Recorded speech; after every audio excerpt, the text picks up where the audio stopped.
Hi, this is Shrishti, and I am a writing tutor working with the Center of Writing and Communication at Ashoka. And today I am going to be talking about some of the books of this very favorite author of mine. Her name is Manjula Padmanabhan, and I have been a fan of her work since a long time. My interest in speculative fiction has been a long found thing. I've been very interested in reading speculative science fiction novels and other forms of the genre. So it is interesting that I found Manjula Padmanabhan when I did. Why I'm talking about her today is because that's not how I know Manjula Padmanabhan. So Padmanabhan I started reading from her children's book, which is This is Suki. So Suki's Adventures. She has a series on that, and she has a collection of cartoons. I remember that. So a long time ago. So when I came across her play called Harvest, I wasn't expecting the kind of work that she had done in that book. Harvest in general is about this normalized dystopia where organ selling is a part of the everyday, and it was a good shake off of for me in terms of what I had expected from this author. And in terms of the narrative, it was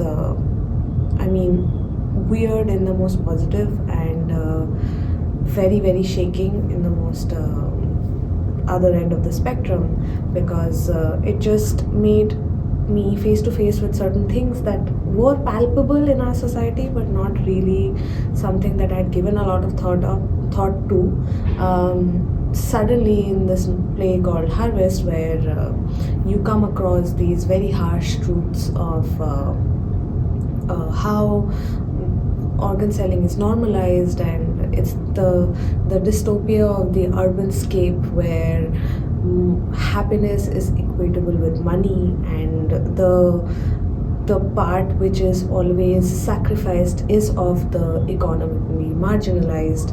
So that definitely was something that made me hungry for more of her work. And then the next read that I had was again a big favorite of mine. It's called Escape, and quickly following in succession is The Island of Lost Girls. Now these two are read is of a continuous narrative of this protagonist called Meiji, where the narrative sort of revolves around this island that is culturally and socially remnant of what we would consider in South Asia, but you don't really get hints of that. It's only through little markers like the clothes or the ways that they look or they are described in some ways or the other. You get certain understanding that they might be of South Asian belonging. And the striking thing about this particular narrative is how seamlessly cruelty dominates the whole narrative. I mean, that was definitely a shocking factor for me. Escape and The Island of the Lost Girls is very close to my heart, because the crux of these narrative is this the story of Meiji. And to give you a little bit of just a little bit of a just tidbit is that Meiji is the only last remaining natural born woman in a land that has now become no woman's land. And interestingly, the way that Padmanabhan creates the narrative, the geographical location, the way the land, it's very reflective of the toxicity of the dominant class there, which is that the land is very toxic, and it's of this reflective of this Frankensteinian horror where you are just exposed to cruelty in different forms, but at the same time, what makes this narrative very, very close and brilliant is that because of the predominance of cruelty in the narrative, you really hold those tender moments that you find in the two novels very close to your heart.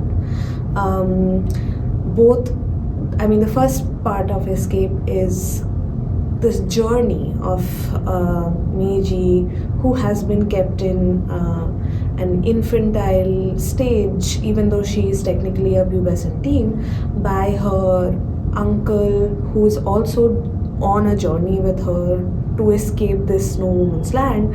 And it's a journey in terms of the physical journey that they take together, and it's also a journey of Meiji coming into her own from the infantile stage to the age that she is. So there are a lot of emotional, practical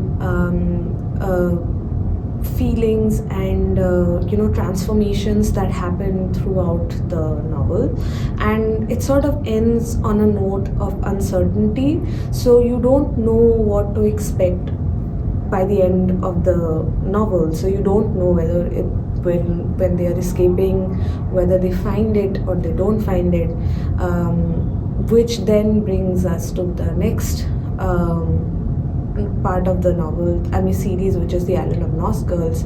And in the island, I'll not give away what happens, but there are certain things that make this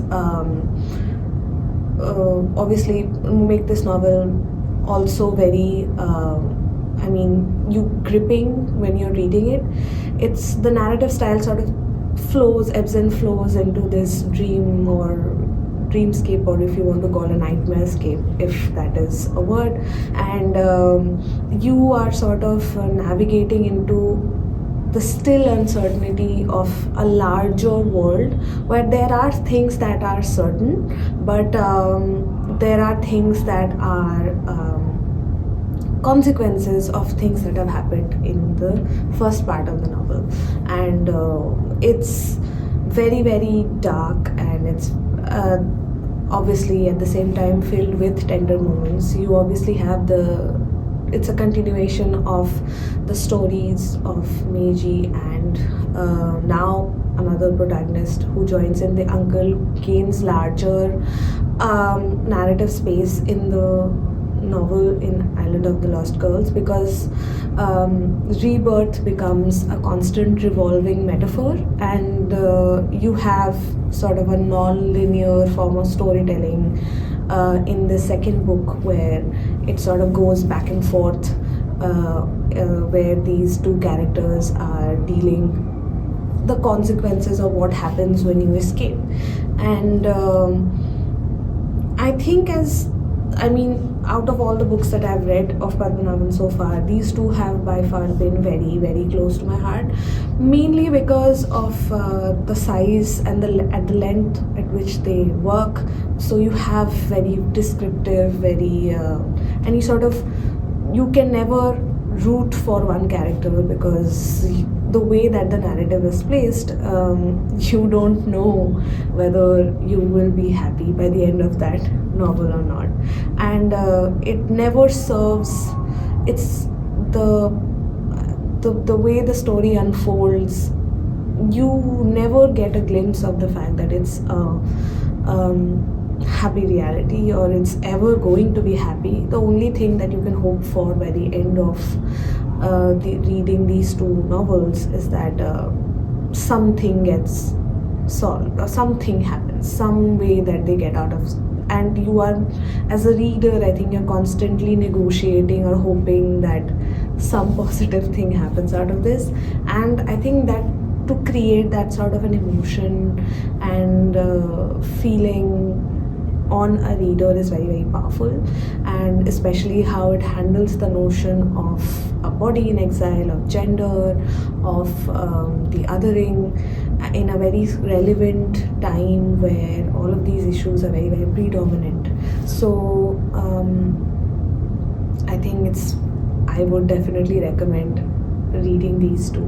This brings me to the last book recommendation that I would have. It's called Stolen Hours and Other Curiosities by Padmanabhan again. And it's a collection of short stories that she's written over time. 20, I think there are about 25, and some of them she had never published before, I think 2 or 3. So it was very exciting to read that.